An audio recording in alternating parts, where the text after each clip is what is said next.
All right, we are rolling. Jamie, say hello. Hello, hello. How do we know each other? Let's start there, Jamie. We've been working together about a year and a half now, and I think I was connected to you on Facebook for, I know it was more than 5 years prior. How did we originally get connected? I don't know how that happened years back, and why there was such a gap, but I know that I think it was your 12-week blueprint that piqued my interest again. Come, what was it now? Yeah, year and a half ago or so. That was the right time for me to see it. And what do you do? Tell everyone what you do. I'm super interested because you do loads of stuff, and I really like the way that you think about like the body work. And did I tell you that I've done this sort of stuff before? And that Yeah. by the way, I know I just asked Jamie to introduce herself. I did some sort of, I did massage, and it was a bit, this wasn't for me. I was really fascinated by the way people move and the way that they're broken. And some of the people that I worked with, they were unbelievable. They'd do like gait analysis, they'd do this little funny movement assisted stretching, and the person would be like, it was magic, they were out of pain. And I could just never get it. Like my brain just didn't see like the things move. And to be honest, when I was doing the massagey stuff as well, people would be like, "Oh, can you feel that?" And I'd be like, "No, like what?" Wasn't like that, obviously. And so I'm really fascinated by it. I wish I had been able to understand it a bit more. And I always get that from you that like there's a real fascination with the way people move, etc. Like, tell me about that.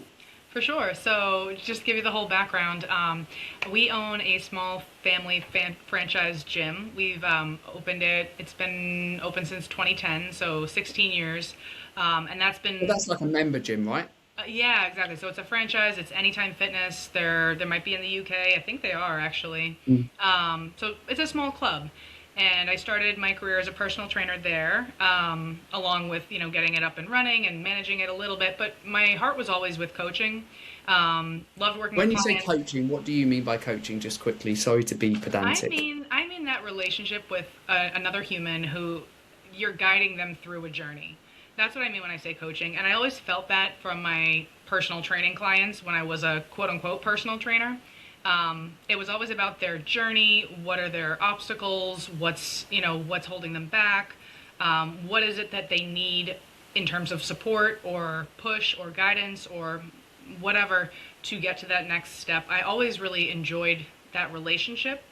And so, I had personal training clients that were not into that relationship, were not into having a big journey. They just wanted the workouts and be done. And so that kind of just let me know that, okay, I'm looking for a little bit more with my clients. I wanted them to have long lasting results. I wanted them to have, a love for fitness and taking care of their health. And ultimately, I wanted them to be out of pain too. I had clients When did probably, that start? That's I'm interested in. When did that start? yeah. I'll say like one of my very first clients that I worked with in the gym, first, you know, gentleman I was working with, I'm in my early 20s, he's in his like late 50s, and I had, fresh off of my personal training certification, and I have him squat, and come to find out he's had both Achilles heels ruptured. And so he has all this scar tissue on his Achilles. And so when he squats, his heels were way off the ground, and that was like the big thing back then, make sure your heels are flat. And I just remember having this moment of like, my book, he's not squatting like the guy in my book is squatting. Like, how do I coach this person in front of me when I've been taught to do it in this one way? And so that was like my early signal that I'm gonna have to do a lot of learning on my own if I really want to understand how to help people, because what the book says and then the person in front of me, there's always going to be a difference with that. And so I want to make sure I'm sharpen my skills to be able to help whoever it is that comes in front of me. And so I think that was one of the first instances of me just leaning into, well, how does this person need to train or train differently, or what is it that they need to be able to like succeed and stick with this whole process. So that was kind of the first decade of my career in health and I was fitness. about to say, so that was right at the beginning, but that's a decade. Okay, that makes more sense. Like, Hmm. I think when I first started, there were so many things I just didn't know that I didn't know, and I was just trying to be not rubbish. And I wonder if the industry's different. When did you qualify? 2010. So right when we opened the gym, I had my Yeah, certification. I was ready to go right from the beginning. I think I was 2009, and I think back then, I don't know, we've talked about this before, maybe it was different in the UK compared to America, but I just don't think people were that interested. Like, I don't, did you feel like all the way back then that, did you see differences with other people? Did you see that you had like a bit more of a natural curiosity? I don't think many of the trainers in my gym really cared about. I don't know. Do you think you brought that into the industry? Um, I think that it was always a desire to, my education, my undergraduate, my college degree is in psychology. So I was always about like the person in front of me. And, I had my own passion for training and for sports. I was a college athlete. I had my own weight loss journey through college. I gained the freshman 25. It's really the freshman 15, but that was my first foray into like, oh, I can improve my health and I can prepare for my sport outside of the season. And that was my own journey with it. But being a psych major, I'm just really interested in people, and how we're all different. And so when I got into that world of training in 2010, it wasn't long before I did my first certification about movement. I think the functional movement screen was my first foray, and that was probably within the Yeah. first couple of years. I don't know. Did you have that one? I think they traveled internationally. I bought all his not his counterfeit. I bought counterfeit DVDs at one point. So I found some guy on the early days of the internet, and I got all the Mike Boyle stuff, the FMS stuff, loads of the books, because someone was selling them. I don't even know where from now. Facebook maybe. Oh man. I was really interested in that. Like, and so Yeah. you did that course. I think it's a really good place to start, and then Yeah. I think my biggest challenge is marrying my love for detail and health and fitness with what the client needs. And not giving them more than they need. And I think that was probably my struggle with the FMS was, all this assessment, all this detail, and they want to work out, like they want to get going. And so over the years, I'd have different influences, different certifications. I did a kettlebell certification. I did do a nutrition one really early on as well, because I knew that nutrition specifically was going to be, that was what a lot of the clients really wanted, right? When we talk about like transformation, even now, a lot of the clients are looking for weight loss. And that may not be the only thing that they want, but that is often part of it. And I knew even in the beginning that nutrition was going to be really helpful for them in that respect. But I think that all of that just kind of came together to continually shape how I would show up for my clients. And then again, just trying to meet them where they're at. So that was kind of early days. But then the more that I progressed and the more that I had clients that were, non-athletes, over 40, the more I was up against repetitive strain issues, people kind of letting injuries fly by the wayside, wanting to push through, wanting to still while work you were out really training. intensely. Yeah, well, yeah, I'd say, okay, let's modify this, let's switch that, let's use this script. They're like, no, I got it. I'm like, I see your face, like you're grimacing every single time you do a rep, and they're like, no, I'll just push through, and so that didn't sit well with me. And I think that was probably where I started to lean into like, what can we do to help this whole group of people that are wanting to train with intensity, but they're limited, but they can't, and they're not doing the things that they need to do to allow them to continue training, for years and years. I'm slightly joking with when I say this, but sometimes I'm like the really what personal trainers first need to do is not break their clients. That Yeah. should be the first job of a personal trainer is not break your clients. And I'm kind of being a bit humorous with it, but I also somewhat think that's true. I don't know if it's a different in quality. Like I'm not being holier than thou, and I definitely probably wasn't perfect at first, but I see people doing stuff, and I was like, in fact, we hired someone to do our boot camp, and it was a taster session, i.e., he was doing it for us, working for us to show us what he could do. And he had a bunch of, they were middle aged women. This is not a pejorative. They all weren't. Half of them were journalists because we were getting journalists in. And he got them to do walking overhead lunges. with like a bar in a boot, and I was just like, what? Me and Phil were just looking at each other like, what is he doing? Like, he's just going to break these people. They can't do such a movement pattern as that. And then I'd see people in the gym and it would just be like, I always felt like that was the biggest problem, like whether people came in already injured and they just made it worse or didn't know how to screen for it.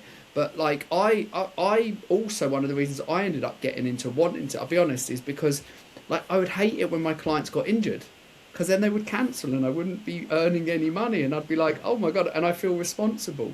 I did. You said the FMS. I did a one called Gift. Do you know Gary Gray? So No, not Gray Cook. no, not Gray Cook. Yeah, no, I don't know Gary Gray. And I did his stuff, and I went to America like to do it. I went once. I was meant to go 3 times, but I ended up having to stop because I just couldn't see it. Like my brain just didn't seem to understand it. Like, tell me about sort of getting into it and then starting to realize that you're actually quite good at this, because that must be really fulfilling. Yeah, I mean, I kind of joke that, so getting into massage therapy for me was, around this the licensing with, being a personal trainer. There's a line of what's your scope of practice, and it's a little gray and not everyone follows it, but technically the line is you're not supposed to put your hands on your clients because that wasn't the training that you received as a personal trainer. There, at least maybe it was just my certification, but generally speaking, you're not trained to have hands-on touch, and so that's the line. No assisted stretching. Exactly. That, and again, maybe I know now there's like stretch certifications. There's probably some other stuff around that.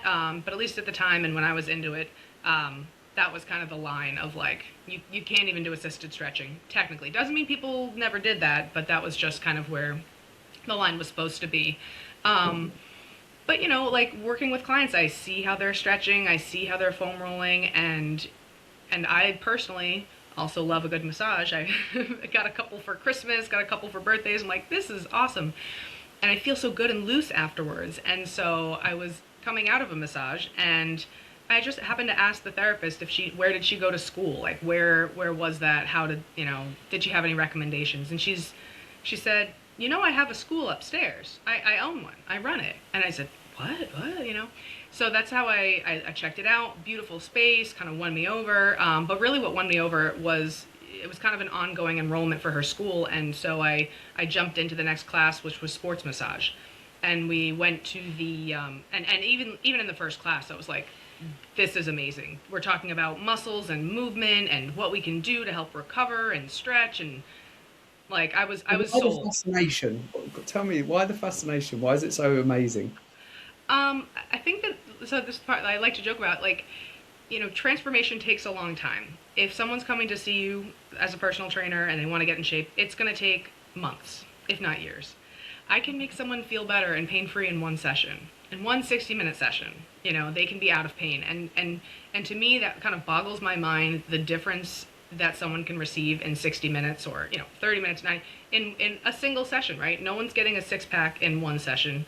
No one is getting absolutely jacked or ripped or anything. Like, those things take time. And so to be able to get someone out of pain in 60 minutes, I thought was just a pretty incredible transformation to have. And it is funny because we have a lot of snow. I'm in Massachusetts, and a lot of bad weather during the winter, especially. And clients will always cancel their workouts when the weather's bad, but they never want to cancel their massages. It's so weird. It's the weirdest thing. People will be coming through the ice, through the snow. I can still make it. I can be there, and I'm like, please, I don't want to drive in this, so don't. But so I love that there was more from the client side, that drive to like, oh, I actually feel good when I do this. And it's such a quick, and again, not that you do it once and there's never an issue again, but you can make someone feel so much better, take away their pain, take away a lot of their stress, and really just feel like you're in a new body in just one session. So I just love that really, like, that speed relief. I think massage is amazing, that you can do that with just your hands. It's so cool. I agree, and I'm actually envious. By the way, that's what I meant. That they would do these, whatever it was they would call them, and it was unreal. I got lucky once, and I felt really good about it. And then I was like, but it was like broken clock, whatever it is. And I don't know the rules over here, apart from the massage therapist did not like me putting my hands on clients at all, Mm. and was not happy and was saying they were unhappy. And because you do sort of like, I don't know if you call it manipulation, but it's like you do stuff to loosen people's feet and stuff like that. I can't remember what it's called. And my partner at the time was like, "Oh, my client's got a bad knee and she's had it for years. She can't run on the.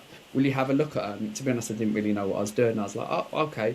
And I just got her foot. And while the guys that I knew were very like intentional, I just sort of went, just like moved it around a bit, and then I just heard this click, and I was like, "Oh, I don't know if that's good or bad." And she goes, "Oh, that feels different." And then she got on the treadmill and started running, and she thought I was an absolute genius, and I really had to say, like, it was just absolute luck.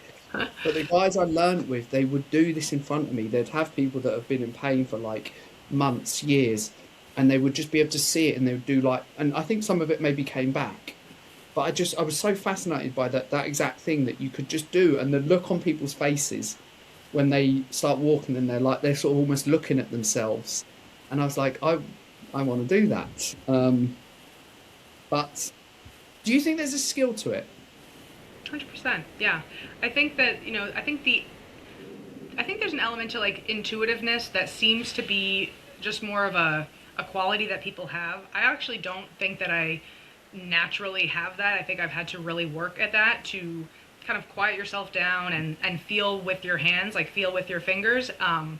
That's something I think that, like you, when I was in school and they're like, "Oh, did you feel that release?" And I'm like, no, kind of, maybe. It all felt to me like a Ouija board. You know those, the like seance Mhm. witchy stuff where, you're supposed to be moving this little thing around and you're asking a ghost what the answer is, and the ghost is moving your hands, and you're like, "Am I moving it? Is the ghost moving it?" I kind of felt like that when I was starting massage, of like, I don't really know exactly what I'm feeling, but I'm gonna do this and I'm gonna follow these techniques, and people seem to like it, and so it's been through a lot of repetition that I have gotten more sensitive to what am I feeling with my hands. But I do think that some people just have that. They have like that natural instinct or intuition. There's a lot of people that get more into like the energy side of massage, which is not in my wheelhouse, not my utmost skill set. I'm a little more hands And on. what would that look like? I'm kind of curious just to pivot on that. What would that look like? The Energy work. energy massage, yeah. Do you know Reiki? Do you know what Reiki is? This is It's exactly what I'm interested in. Yeah, tell me Yeah. about it. Yeah, I mean it's not my jam, so I mean kudos to the people that do it. It's not my thing, but basically you're working with the energy of the body, so you don't even need to touch.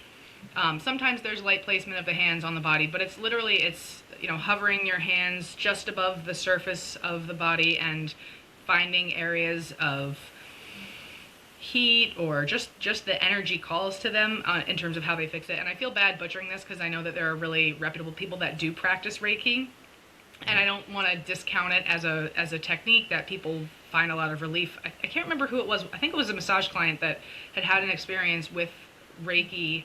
They were on a hike with a bunch of friends. One person happened to be a Reiki person, and this person had, my client had like twisted their knee. They're having a lot of knee pain, and the Reiki practitioner in the group went over and they're like, "Do you mind if I, check it out?" And she literally just put her hands around the knee, didn't even really touch it, but he felt a bunch of heat, and then it was fine. And so he was like all in, like, "Yeah, it works great, I'm the body is pretty amazing. I hate to like discount stuff, and especially when people have experiences. I'm like, that's a pretty cool experience to have, and I can see why they would be all, into the energy work 100% based on that. It hasn't been my experience, so I don't know. I've got a lot of skills. I need to like hone them down as opposed to just trying to keep going out for more new ones. I tell you the reason I ask, and I want to get back to the other stuff, is that there was a person that was a personal trainer in the gym I worked in, and she did Reiki. I really liked her a lot. She was really good at what she does. This was in my pre slightly woo days, and she would do Reiki with clients, and they weren't in the same room, Hmm. and she would do it online. And then I didn't kind of pay attention because I was just doing other stuff. And then eventually, over a bit of time, I started going, what do you mean?"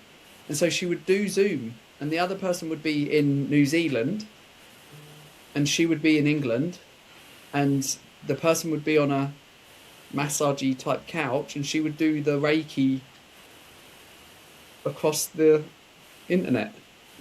And I definitely would have just been like, this is just absolute rubbish.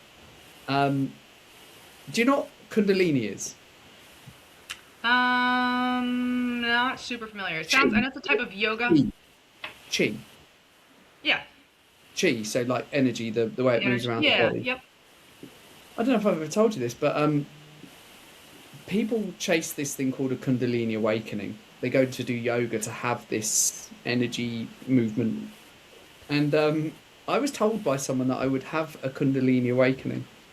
And obviously, I'm at this point a little bit more, and I think this is interesting, ties into some of the stuff we're talking about. And I was a little bit more into a bit more woo stuff by this point. And then I did a Kundalini meditation one morning when I was very hungover, and the weirdest stuff that you could ever imagine all happened. When I say it happened, like the first thing that happened was there was like an energy right in my stomach, and then it went down. And the reason I say it now is because it's hard to explain because I was kind of half still hungover, but doing this very strange meditation that was about 40 minutes. And the first thing that I could feel was like this energy going down. My legs felt, this is going to be a bit weird, but just go with me, bigger and stronger than they ever have. Like they were bigger. It's hard to explain. Not taller, but just bigger. Like obviously they hadn't moved in size. And then the next thing that happened is there was this release around my hips. And you know when you do a hip lift? By the way, I was sitting on my sofa in Malta, and I wish I had had a camera in the corner because I all the weirdest physical things happened that I couldn't even still explain. And I don't actually really kind of half remember some of it. I do, but I don't. And the energy, the Kundalini again. I can't believe I'm saying this. Went down, and then when it came back up to my hips, it wasn't that was I was almost forced to, and it was like the strongest hip lift I've ever done, and at the same time my hips just opened more than I ever had got with 10 years of mobilization, like little tennis ball stuff, foam rolling, everything, to a point where my hips have never moved in that movement, and I've never felt in the same way that and I found it really interesting, by the way, because I was like, what just physically happened to me there was that my muscles allowed a movement in my hips that I'd never ever been able to. I'd never felt like that. And obviously not obviously, but I spent years trying to improve my squat because I want to get better at it. And I did loads of sort of tennis ball stuff, etc. And yet in this one moment of this sort of energetic release, I guess people would call it, like they moved in a way that was, and then they closed back up over the next week. And I could never get back to that, like that feeling of it. And I found it really interesting. I was like, imagine like a professional athlete who's spent like 10 years with back pain or whatever, and all they're doing is this physical stuff. And actually what happened to me was just one, it's not, I don't think it's even an emotional release because I don't think that's the right word. It was a energy thing. What do you Yeah. make of that? I wish I had some answers for you, Tim. No, I don't know. I think the body still has a lot we don't know about it. I mean, I think there's a lot to the role of the brain and the nervous system as well. You know, in addition to energetics, I mean, maybe there was something going on that day with, you know, being in this meditative state and your nervous system could really finally downregulate and relax, and that, you know, could help with the opening of the hips. But I tend to think more along those lines because I think the energetics to me are just really mysterious and a little and harder to control, harder to know, or maybe it's just me that I don't have that much experience with them. But I think that it's just not something I could impact as well as the things that I know and that I have more comfort and confidence in. Like to me, I would say, okay, like that I can see if we can get someone really relaxed and at ease and in a comfortable position and they're not fearful of this stretch we're about to do, you know, and not fearful in the sense of like fear, but fear at the level that they're not even aware of. But I know there's also some texts about how emotional experiences are stored in the fascia. I mean, I think there's possibly some merit to that as well because, you know, feelings are there are emotions, there are chemicals, there are hormones related to feelings too, and so for those to be lingering in the body, I think there's probably some truth to it. I don't know. I'm pretty open minded, so I'm kind of like, yeah, if you've had that experience, then maybe there's something to it. Could I explain it? Nope. But I'm okay with not being able to explain it all. Um, I agree. I wasn't necessarily. I thought it was interesting when we started talking about the Reiki because, like, 10 years ago, I'd have just been like I was at the time. What an absolute joke! Like, I wasn't that mean because I liked the person. But I was like, well, that's a good gig. Like, and I was like, I don't actually. I said it was over Zoom, but I'm not even sure it was over Zoom because I remember saying to her, "You could just be like eating your dinner." So I don't even know if it was over Zoom. Like Um, a phone call, maybe. Maybe just not even a communication. I don't know. So massage training. Tell me about some. You said the journey at college. Tell me about that. Your Ah, own yeah. fitness So journey. Your my own own whatever you fitness. called it. The freshman, sophomore, something. Yeah, we call it the freshman 15, which is the experience that a lot of people have when they go to college and they're out drinking beer and eating chicken wings and fries, and they have the dorm life where they have all this buffet food at their at their fingertips. Our college actually had excellent dining. We were it's actually why I met my husband in college. It's why he ended up at Bowdoin at our college, just because they were ranked number 2 in the country for food for dining. So we had very good food at Bowdoin. But honestly, it was drinking, it was partying, it was going out, it was having fun. It was just having fun in college. And I remember, so in my freshman year, the traditional freshman 15 is that extra 15 pounds a lot of people will gain.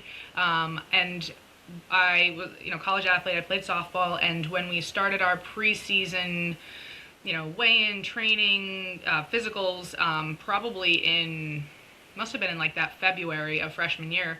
I was already about 25 pounds heavier than what I expected to see, and so it was really shocking. I'm at college, I'm having fun, maybe a little self-conscious, but didn't slow me down until I stepped on a scale and I was like, I've never seen that number before, and so it was upsetting. It was concerning. It was embarrassing. It was all I think a lot of people have that when they have that shock of like, I didn't realize it got to this point. I think I went through that experience, and then and I did struggle. I was a freshman, but I wasn't a starter, and and that's fine. I didn't expect to be. I'm from New York, and we didn't have a lot of high quality teams, high quality spaces to play. I was playing on like sand softball fields that were like made of sand and litter, and like it wasn't like a high end area for recreational sports. Um, and so I was just happy to be on the team at college. But I did struggle with wanting to play more, and I didn't feel great doing any of the conditioning that we were doing, or even just the practices that we had that season. And so Why that didn't you feel summer, great? Why yeah, didn't you feel great? Because you, um, in playing softball that season. well, you said with the training and the drills and all that sort of stuff. Yeah, I mean, we did speed training. We had physical practices. We had the skills of our sport, but we also had conditioning. We had speed training.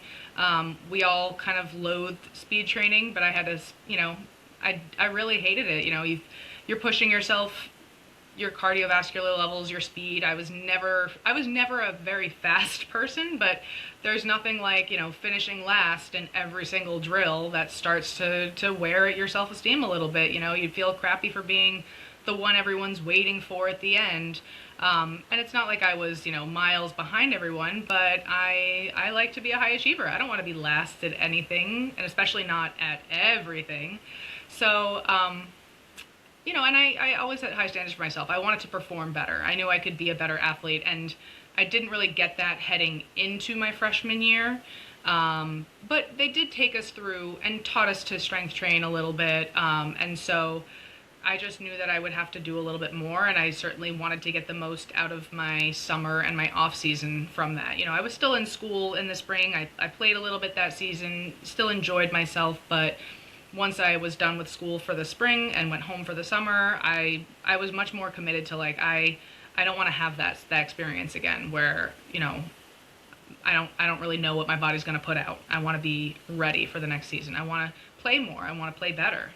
So that was where my motivation came from, was really for sport, but also I think seeing, a number on a scale that you don't know where that number came from, you want to feel like you're more in control of your body, where you feel like you're in a healthy place and it's not like this big surprise of like, well, what's the scale say or how do my clothes fit?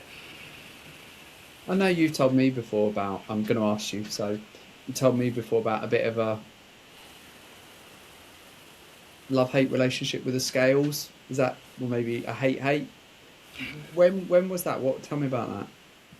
Um, I don't think it was hate. I certainly didn't grow up with like a lot of like negativity around weight or anything like that. It wasn't, wasn't like my mom always beat up on herself or made really, snide remarks about my body. I didn't really have that experience. I think it was always just my own desire to excel, to have really high expectations for myself, and to feel like I should be, competent at the things I set out to do, and that I can be competent if I work at it. And so I think that my weight got lumped in with that, where once I realized like, wait, there's things that you can do to control your weight, I really latched on to that, and I think from, the end of my freshman year all the way through my senior year, I played with different things. I tried different diets. I added different types of cardio. I did some of my own strength training and,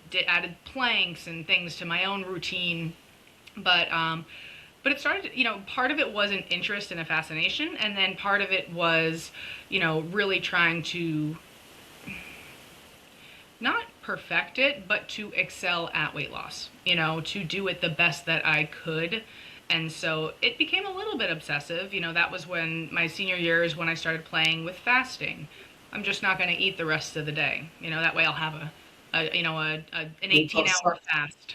we've got such a good ego, haven't we, that we changed the words to match something that makes it palatable. So if I was to say you started starving yourself, would that be totally wrong to say?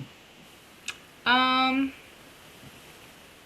no, it wouldn't be totally wrong. I think, and I remember I was cautious about who I told I was doing that. I kind of didn't really tell a lot of people, and I think I even told myself, oh no, I read this on the internet. This is going to be good. It's good for my hormones. I'll reset this, reset that. And I think I actually really liked that feeling of being in control of, I don't need to eat the rest of the day. I'm gonna ride this out. I'm not gonna eat again till breakfast tomorrow. And I think that I really thrived on that feeling of control. But, to your point, starving myself, sure. Yeah.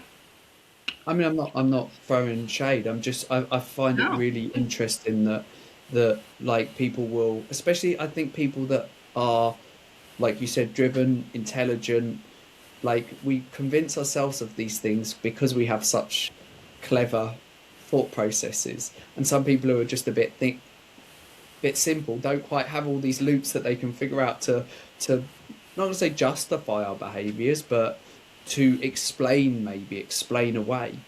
Was that was that something that was common? Um, that was like the early days of, I mean, maybe not even the early days, but like online food blogging, so that was a lot of what I was looking into and reading, and, women that would post, what I eat in a day, like that was kind of blossoming. In terms of like my peers, no one I was around was doing that. That was just stuff that I would find online. I'd find other people and their experiences. And it was really interesting. I couldn't get enough. I really liked reading different perspectives. And then I'm like, oh, that sounds cool. I'll try that out. But it wasn't something that was like my peer group, my friends. It always came from like just an internal place for me. Was there any tough times, like, but did it get tough, or did you just sort of roll with it, or what was was there a I, pivot point?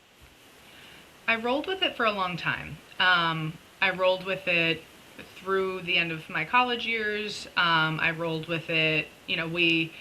my husband and I graduated college the same year, and in May or June, and then by that December we had our gym up and running, and so by that December I was all in on personal training. And for me, I think that heightened it, that intensified it, where it got a lot worse before it got better. Where, okay, well now I'm a professional fitness and health person, so I better walk the walk. I better have, the diet that's better than anyone else's diet because I have to, prove myself, was I think how I really felt. And so I mean, that really opened up my whole 20s were really spent in cycles of being on a diet, being really either really intense or really strict with my workouts. There I played a little bit more. I did have some fun. I really found joy through training and strength training specifically. But the food was always like, nope, lock it down. Let's have this control. And it was a big struggle on and off. And I think the biggest turning point was first of all struggling to get pregnant for a long time because my hormones were so out of whack from dieting and then binging and then dieting again and being really restrictive on and off. And then when I finally did get pregnant, I really was forced to sit and think about, and I was having a daughter, and I really had to kind of think, like, how am I going to show up as a mom or for the rest of my life, or the rest of my daughter's life, if I can't figure this out for myself? Like, I don't want her to see me binging and then dieting and then this internal struggle I would have. I don't want that rubbing off on her. So I've really got to figure out a way to do this forever that I can eat and actually feel good about myself. So luckily, when you are pregnant, no one expects you to lose weight. And so for me, it was some permission to stop chasing fat loss when I was finally pregnant and just try to eat in a way that was, I always ate reasonably healthy, but I knew how to eat healthy enough, but I could eat in a way that was more intuitive. I could eat like, okay, this is what my body is asking me for right now. And I think that really helps me learn to turn inwards and see what it is. What is it I want? Am I craving something? Am I hungry? Am I not? When you're pregnant, it doesn't feel good to be too hungry and it doesn't feel good to be too full. And so you're constantly trying to figure that balance out. But that was a really nice change for me to have a chance to just take the pressure off myself of my body is supposed to look like this and just let it be how it was. Is it still there, do you think? Is what still there? The sort of sometimes the battle, the thoughts, the patterns, the habits, the not so positive habits. Is it still there, do you think? I think that it's one thing that I've learned over the last like 15, 16 years of this is there's so much less black and white. I got into therapy in my 20s to try to manage these patterns. I should say I started therapy. And one visual that always stuck with me is this idea that I was always, and I have the propensity to be, I'd say even still, I wouldn't say this is something that's like only in my past. It's just something that I carry with me and that I navigate moving forwards. But one visual that always stuck with me is like, she pointed out, like I had been very black and white, like I'm on a tightrope, and if I take one step to the left or one step to the right, I've fallen off the tightrope and all is lost, right? And I would catastrophize it.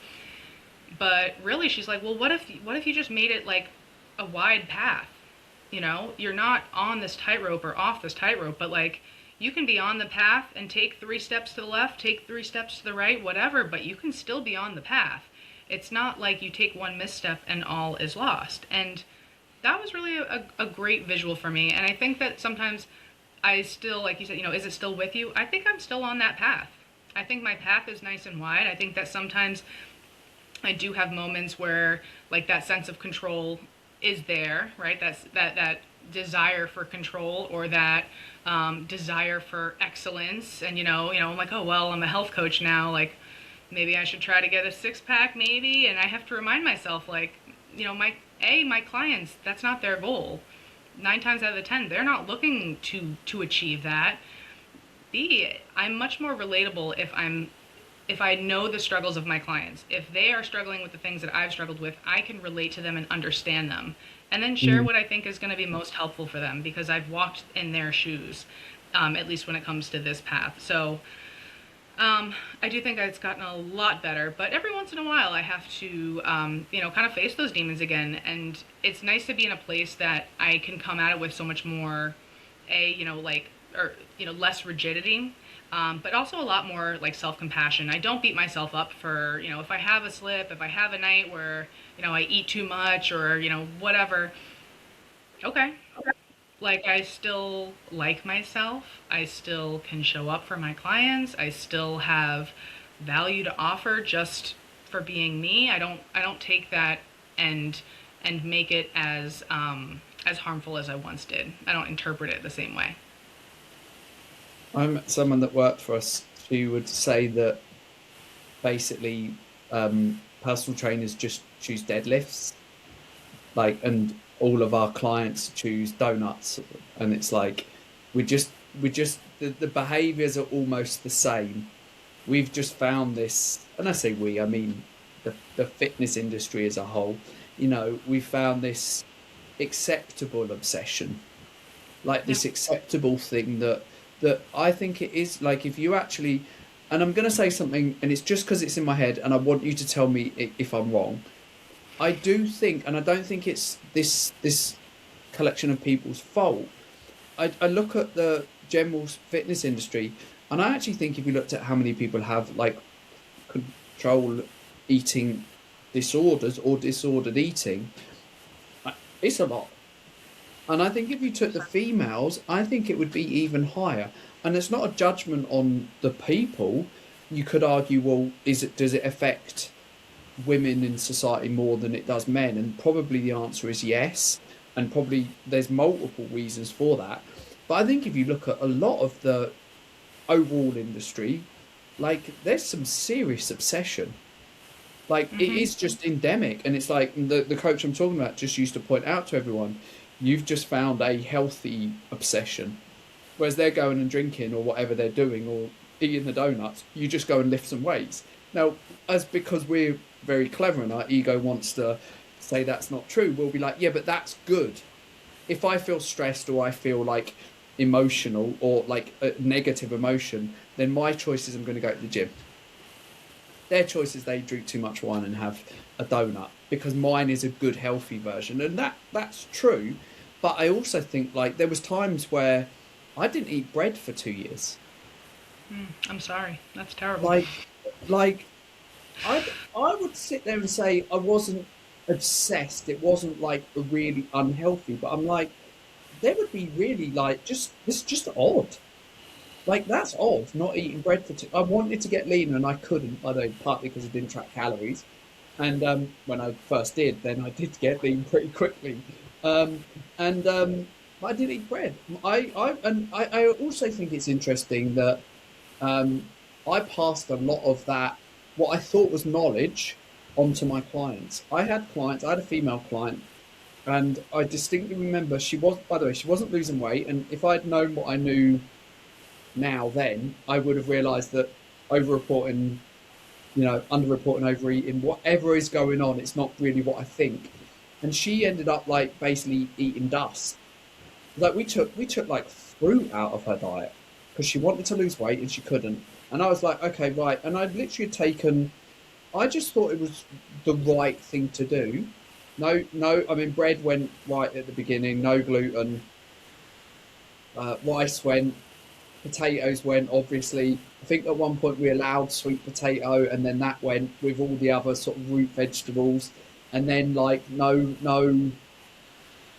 chickpeas, no legumes.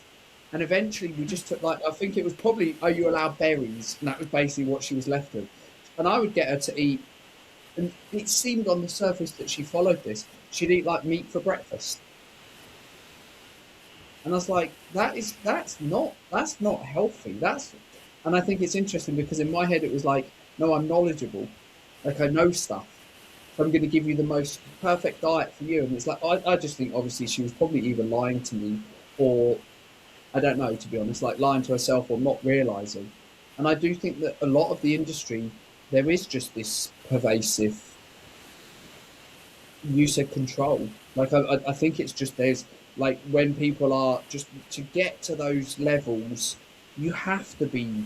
obsessed, and you have to have like, especially for women. When I see, I'm in awe of their discipline. By the way, so it's not a judgment, but I also know what it takes to. I think I know what it takes because I've read a lot about getting to that place, and it's not a healthy place. Like with athletes as well, it's not a healthy place for a female body to be. No, I know. I totally agree with you. I think that it's definitely pervasive. I think that, you're right in saying like mostly it comes down to seeking control, which is kind of a lot of the root of eating disorders in general. It's not always about the food. It's more about the control. Whether they're seeking some sort of control in their lives or whatever. But that's, I mean, that's definitely what it was for me. But I see it online a lot, and luckily I've never been enticed by the idea of a fitness competition, because I know myself enough to know that that would throw me off the deep end in terms of like, you know the mental crazy it would send me on, setting yourself up for, just other people just judging your body subjectively.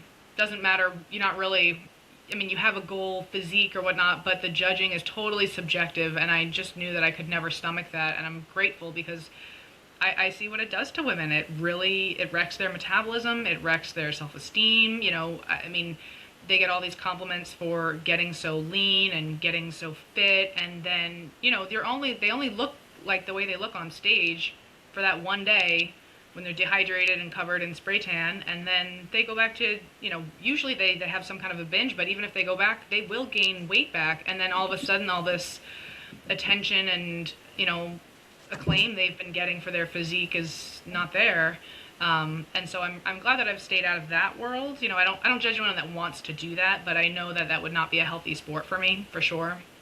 But I think that it is something that in our industry, like, we forget that our clients aren't us. Like, they don't fall into fitness. They They're don't fall just in love normal with it. people, basically, They're right? just, yeah, they just want to go do their life. They don't want to go do fitness. They want to do fitness for their lives. And I think that we do really forget that a lot of the time, because I get why, and I've been there for sure. We like it. It's exciting. We like the nuance. We like the reps and the training plans and periodization and all these. I had one client who we did not hit it off, shockingly, but in her first session, I was having her do a lat pull down or something like that, and I was telling her like, okay, we're gonna go do the lat pull down, and she's like, can you not tell me the names of the exercises? I just don't care. I was like, okay, this might not be a good fit, because I really care. I really like, different things that we're doing, and I like to explain and encourage and teach why we're doing it this way and not that way or whatever. She was not the client for me. She didn't last long, but it was a good experience, to I recognize that once had a people client. don't like this. I'm going to interject. I once had a client, and he insisted on doing cardio and paying me for it. Now, shame on me, anyone who's a personal trainer. I agree, yes, I know. And clearly, this was early doors, and I think some of the people in the gym were looking at me like, you loser. But however much I told him, you come and do this on your own, and we'll do the other stuff, he just said no. And he just wanted me to stand next to him on the treadmill while he was running. So I pressed the buttons. Ooh. And then one day he said to me, oh, I really wish I could just listen to my headphones while we're doing this. And I was like, to be honest, I was early doors, and I'm going to be really honest. I wanted his money. He paid me twice a week, and at the time it was money, but it was like Tuesday and Thursday, and it was like come Monday evening, I'd be like, oh, I've got him, and then there'd be a moment of relief after his session had finished, and then by Wednesday I'd be like, oh my God, and he really actually wanted to just listen to headphones. I was like, okay. That's Is wild. my company really that boring? Because that was it. But I was just pressing buttons with him. Oh man, that's I brutal. know. I'm sorry. How do you said online? Was that like Tumblr? Um, Was it the just early days different of Tumblr and blogs, things I like think. that? Because I read that a lot of early days of Tumblr was a lot of sort of food kind of stuff, and obviously that takes you into a little sort of vortex of ending up in places that, you know, knowing how to fast, and then somehow you end up in this place where you're getting advice on things that are a lot darker. Like, real control around food. There, I mean, I came across those, and I think I was self-aware enough to realize that, okay, like there were pages I came across like how to be anorexic. Here's how you can do it. How, and that stuff was really disturbing. And so no, these were just blogs. They were healthy lifestyle blogs, but I always liked the idea of, of trying to be, trying to excel at being healthy, right? Trying to be the healthiest one of all. So these were just regular blogs, regular people, not even professionals half the time. I don't remember where I got into the intermittent fasting. It might have been like Mark Sisson. It was like early like paleo days, early CrossFit days. I definitely, when we had opened the gym, I was also coaching at a CrossFit gym as well. And I loved that gym, and they were, great people, great environment. But there's certainly that intensity and that competitiveness there as well.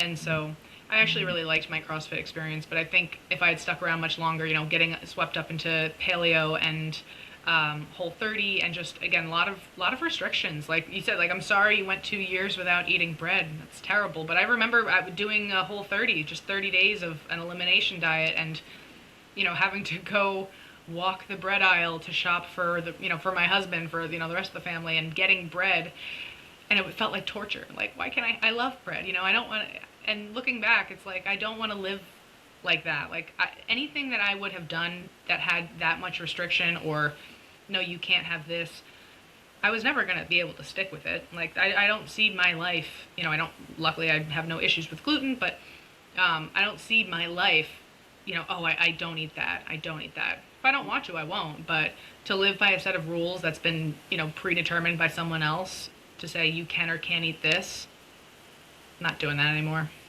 Does it worry you about, like, you've got daughters? How old are they? One just turned 10 and the other one's 7. Does it worry you, the 10-year-old, about, like, I've got a niece, a fair bit older, but like I remember when we were growing up, like it was very different. Like obviously, I grew up a bit before you, but like there was a quote which is like, I don't know, it was more like sort of. And by the way, maybe I just didn't see all of this because we didn't have social media first of all, and I was a lad. It was like nothing tastes as good as being thin, which was a quote from Kate Moss. Like that was that era. Like obviously slightly tongue in cheek, but also like people took that seriously. Like people didn't train, people didn't want a big booty. Like certainly not where I was and where I grew up. Like everyone wanted to be thin, etc. But the experience that I hear from sort of through my brother and sort of other people around, like how different it must have been for my niece growing up, like on social media, um, the the images, the stuff that people are being showed. It does freak me out a bit. Yeah, 100%. I mean, I I know I'm doing my best for them, so in a sense I'm comforted to know that like they won't at least have that struggle alone.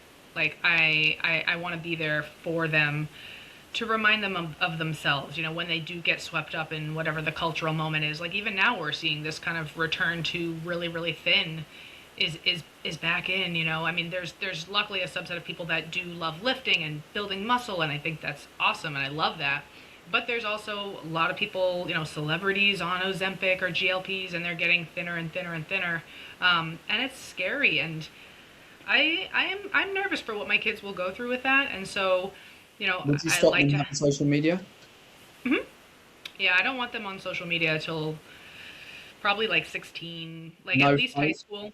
No phone. We're no phones till I'm thinking at least 8th grade, and that's just because we need a little. Translate. Translate. Eighth grade. Oh, sorry, 8th grade, 13ish, 13 or so. That's probably when we'll do a phone. Right now, my older one has like a watch that she can text just me and my husband, and that's really nice for, oh, I can, can you pick me up now? I'm at practice. I'm at friend's house. It has a little tracker on her, but I'm keeping them off social media as long as I possibly can. Um, and I know full well I'm kind of bracing myself. They're not gonna like me for it. They're gonna fight me on it, and I'm ready. And luckily my husband's very stubborn, and so we're on the same page with it. So that will be helpful because I think we're going to need to lean on each other when they start really pushing back against it. But I do think that also more people are seeing the dangers of social media at a young age. That's definitely something I've talked about with friends. I've seen there's like a petition that we signed that I signed that was like a wait until eighth, and it's basically keeping kids off of smartphones for until at least eighth grade. So I know when they come to me and they're like, all my friends have phones, they'll be lying. So I'm like, well, not this friend. I know this parent's on there, so we'll probably be in the minority, but we won't be alone, and that's helpful. But honestly, just having like frank conversations about it, I anticipate that those will be in our future, probably sooner than I'm ready for. There's a book that I'm trying to think of the name, and he talks about it, and he's like, he drew the sort of slight parallels, although they were at different times. And I'm really going to try and remember his name. Jonathan Haidt. It was quite a big, well-known book and hyped. I found it not the best read, but I read it because I was really interested. And he talked about the fact that people are way, way, way too lax on children's use of social media and way, way, way too controlling of them in the real world. And he talked about it, and he's one of your guys, and he said a lot of it started from when we started having 24-hour news, or you guys started having 24-hour news because we didn't. And, well, not you. We ended up getting it like however many years later. And there was quite a well-known case, he said, that seemed to be like the first case of someone getting kidnapped. And it was also sort of happened around the time of the first sort of 24-hour news. And basically, because they had 24-hour news, they just needed to have story and story and story. And so automatically now, every time a child went missing or whatever, which is obviously terrible, it would just be blasted on this 24-hour news stuff. And whereas before that, it would have been a local story, but that would have been it. And so you would have seen like one every 3 years, and now people started to see one like every week. But nothing changed in the data, it was just people's perception of it. So we got to a point where people were letting their kids less and less do things. And there was a story in there of a woman in America, and I'm going to guess the ages, that did something with a child that was, I think, 10, and ended up getting prosecuted for child abandonment or something like that. I don't know exactly what it was. And it was just something that a lot of parents would have done anyway, like 20 years ago. And he says in there that what happened is that we people like started controlling their children too much in the real world, but at the same time, the most strange thing is they give them this thing that gives them a portal to, or people a portal in, that could be the most strange people. And he talked about that's why there's so many problems that have. It wasn't just the cell phones, the internet or the smartphone. It was also something before that. And I was like, because I was talking to Ali when I lived there, and she's got an 8-year-old, and I was like, I don't know if this is England or where I grew up. I used to cycle to school when I was 7, and I was like, and at the time her daughter was 8, and she was like, can you imagine Frances being told to go to school on a bike? She's like, she wouldn't even know how to get to the end of the road. And now she's a girl, and so you'd be a bit. But like Ali was like, yeah, I used to get on the bus to go to school when I was 8. It's like the thought of doing. By the way, I'm not saying that that's the best way to go to, but the thought of that. And in the book it says you should start at sort of 7 or 8, like just getting your kids to like stand across the road, allow them to go into a shop. Maybe not at 7, like 8 or 9 or whatever. And I found it really interesting. And I was like, I would like to be able to do that. But apparently it was saying that this woman got prosecuted for something that was really normal. Not like leaving her kids at home for 3 days and going to Vegas, but doing something. And I think, what's it called? I'll try and remember it now. But the part of it with the social media, it's like, this is what I was thinking when I said, I'm like, no, not having it. No, you can have a phone when you're 18. No. And then I know my brother's sitting there going, you wait. You wait. Like, you wait until you realise the reality of this. Yeah. Yeah. Well, that's what I think is hard, right? When all their friends have it. And so that's why I'm hanging on to like, well, not all your friends. Because even now I think it's such a good way of community organising locally. I think that's exactly what people should be doing, as opposed to the government doing it. It might work, it might not, but I think that's such a good thing to do. Yeah. It's nice to have friends on the same boat, but I think you're 100% right about like kids having it's interesting that they would have that you would give them access to the internet and all things that comes with, good, bad and ugly, right? But then we still they're not prepared to go out and go up the street or get themselves from A to B. In our area, it's fairly rural, so the roads are narrow and windy. I wouldn't want them really biking. There aren't sidewalks to go. You know, the closest place we could walk would be like, I don't know, over an hour to go get coffee, but it's like a 2 mile, or maybe not an hour, but it's like 2 miles up the road to get coffee, a little shop. But I'm not sending my kids up the road that way. But even like growing up here, my husband grew up in this area. When he was young, he was 10, 12. They were biking all over town, and it is a little bit different. But I'm definitely cognizant of the like. I would like them to have like people skills, and I think that in general, I feel like, I don't know all that many 20-year-olds, but I think that some of that's lost even in young adults now. I think they're really good at being on their phone and a screen and text or whatever, but then you get them in person and they struggle a lot because they're missing some life skills. And so I think at this point, like me and my peers are sensing that and seeing that, and we're trying at least to mitigate that and prepare our kids to be like functioning humans.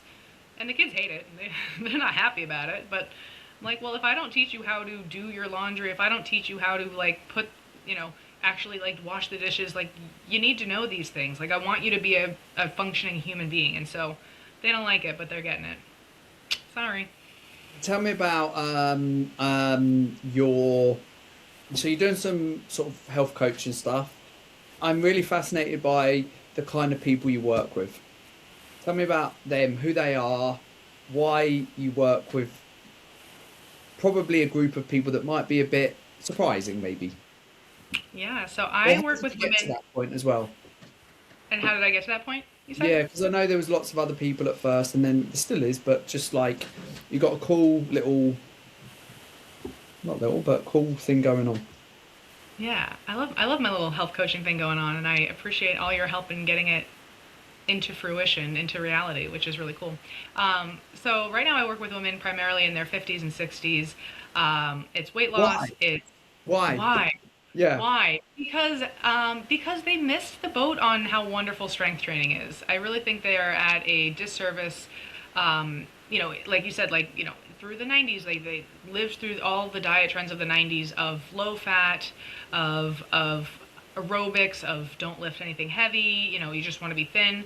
And I think that they've missed a lot of the messaging has not been towards them on how empowering strength training is, and also how necessary it is, especially in your later decades. Like the gap, and I can't remember if I shared this in this group, but the gap between like two 20-year-olds, if one's working out and one's not, is not huge. But the gap between a 60 or 70-year-old who is working out at the gym versus has never taken care of themselves is insane. Like, and just in their everyday function. I think there's two things about this age group that I really like. I've always liked working with women that are older than me because I like that feeling of I aspire to be like them. Like this is how I hope to age. This is how I hope to feel in 20 or 30 years. I want to have that feeling of being strong and independent and as a young trainer, I was working with women 20 years older than me then. And those women and I, we always got along great. They were like an older aunt. They were like a friend. We could still have a good rapport. I think I've always had kind of an old soul, kind of a little bit more mature for my age, and so I just always felt like these were my people. We got along great, and I always enjoyed working with them in person, even from the beginning. The other side of it is I'm really close with my mother-in-law, and she is now 61, and we have a great relationship, and so I know all of her friends and things going on in her world. One thing that happened with her, I mean, she takes great care of her health. She's always moving. She could be lifting a little bit more, but, I'm working on her still. But for her, she had a heart attack a year and a half ago, right after she turned 60. And it was like a huge shock for our whole family of like, if someone in great health like this can just all of a sudden not drop, but like that was the situation she was in. And for me, aside from being really afraid for her, to lose her, it was also the idea that like, hang on, I lost my train of thought here. You know, it was difficult to imagine not having her around. And it was really hard to see her in her recovery from her heart attack to be really weak and to be really, not her outgoing, friendly, bubbly self. Like she's, a really just a great human. And so to see her at that point of recovery where she, couldn't speak up, because she had to keep her blood pressure down and she really had to take it easy. And she was such a shell of herself for a little bit following that event. And, it's been so nice to see her come back into herself that you can see such a different quality of life for her now. Like I said, she wasn't unhealthy before, but she's more cognizant of like, I have to be proactive if I want to stay here, and be here for my grandkids. And she's such a fantastic grandmother to my children. They're at Yaya's house 4 or 5 days a week. And I'm so grateful and lucky to have this village of family, and her included, and her sister, who's also just hit 60 now. Like, these are very important women to me, and I want them to be able to enjoy life with us for 30 more years. And I know how important it is, when she throws her back out because she's taking care of the horses or the dogs, like she's down for the count for the whole family, and it sucks. And so I want for her, I want for, her peers. She has lots of friends that are in this kind of boat of like, we want to be strong, but we just don't really know how to start. Like, we just don't really know what that looks like. And they've never had the messaging geared towards them to get started, to know that it's not just for people in their 20s. It's not just you have to go to the gym. It's not just Zumba. It's not just dancing. It's strength training. And so I really, like I said, I like teaching. I like being able to open people's perspective, open their eyes to new things they didn't realize they needed, or, a way they didn't realize they could feel. And so I feel like that age group it's really fulfilling for me to work with them, because I think they have so much to gain from better health and from strength training. Do they enjoy it? Some do. Some really do, which is really cool. I think that it is still When I sometimes a say challenge. enjoy it, like I don't mean like I don't think they're going to enjoy it like me and you might do, but Yeah. I always found that when I was working with female clients, number one, they were actually better very quickly, much better than men generally. It depends on what. There's a couple of things that I think a lot of my female clients would more struggle with, just because of, is it Q angles and stuff like that. But as an example, like if I just started deadlifting my clients, the women were so much better, so much quicker, and they would like, they'd come in and I'd be like, yeah, you're not lifting pink dumbbells, don't be stupid, and then they'd lift like proper heavy shit, and I mean heavy, like a lot of them I'd be like, right, we're going to lift 100 kilos, and that to them they're just like, that's no way, and I'm like, yeah, look, it's going to take a while, and they were very good at, on the whole. I had some female clients who would do a forward lunge. Then after about 3 reps, start doing a backward lunge, and then after another 3 reps, do forwards. And then I'd be going, you do know that you just did like 2 different exercises there? And she was like, no, what do you mean? I was like, you do know we're doing forward lunges? She goes, yeah, that's what I did. And I was like, no, you just started halfway through doing backward lunges. Did you not notice that? And she was like, I don't know what you mean. And she literally had the most uncoordinated client I've ever had. It was, and this was about 3 months in. It was mysterious. But apart from her, most of them are really good. And I just found like, it wasn't like they were enjoying it in that way, but the sort of the satisfaction and it's actually like, it's quite impressive as well. Like, it's impressive for men to be able to deadlift that sort of weight, let alone women. And a lot of them, it was like obviously more than their body weight. I found they got loads from it. And it Yeah. was very new. Yeah, I think one of the coolest things is that, like doing something that was previously impossible, right? Whether it's, okay, so you're moving up the weight on an exercise, or you're grabbing dumbbells you didn't think, but like, Mm. I think that moment when you see a client like do something they you encourage them to grab the heavier weight, or, maybe they've been doing 3 sets at 10 at 20 pounds for years, and you're like, I think you could probably try 25. But that moment where they realize that they're stronger than they thought, that sits with them. That they really, really like that. I think that is because I think also women at that age, they've not given up, but their expectations for themselves have changed. They have given up in terms of like, well, this is just how it is now. This is my body now. This is just aging. And it's really surprising to them, and empowering of like, wow, no, I can be better. I actually can be strong, and I can impress myself with how much I'm lifting and moving. I had one client in particular who, she used to work out in her home gym with her son he was in the Air Force. And so he had her doing bench press, he had her doing military press, and she would like kind of do it, but she would kind of like fudge her way through it, and she wouldn't really like push herself. And I said, maybe like switch it up a little bit. Like your son-in-law is great, but maybe we want to mix it up and try some different exercises. And she ended up going to the gym, and she did machines for the entire time, the 3 months that we worked together. She did machines, but with machines, she was able to progress her weight like basically weekly throughout her entire time. And she would text me, I leg pressed 150 pounds, and this woman's like almost 65. And so she was so excited about, like, would I say that she loves exercise inherently? No, but I think she really loved, and what I see other women really love, is that sense of progress and being able to do something that was like, literally impossible. That before you could not do it, before you couldn't do a pull-up, you couldn't do a push-up, and then to like just see yourself come through that other side and actually do it. I really like it as a coach, and they love it as clients. It's really fun. I agree. Jamie, we are. Tell me what you're excited about going forward. This is our last conversation. What are you excited about going forward? I'm excited. I am excited to kind of finish wrapping up, putting all the wrapping on my 12-week program. I'm excited with that. It gets a little bit of a different iteration for each client I have come through, but I think I've had enough clients now that I know this is the system that I want to use. These are the elements I want to lean into to help women, and I think that there are a lot of women that struggle with these specific things. We talk about eating more intuitively. We talk about protein and produce, where they have good quality whole foods on their plate.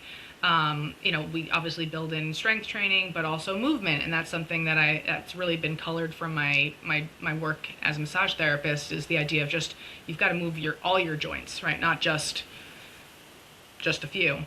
So I'm really excited to have that kind of nearing completion, and to be taking some women through that hopefully this spring. That's going to be really fun for me, so I'm excited about that.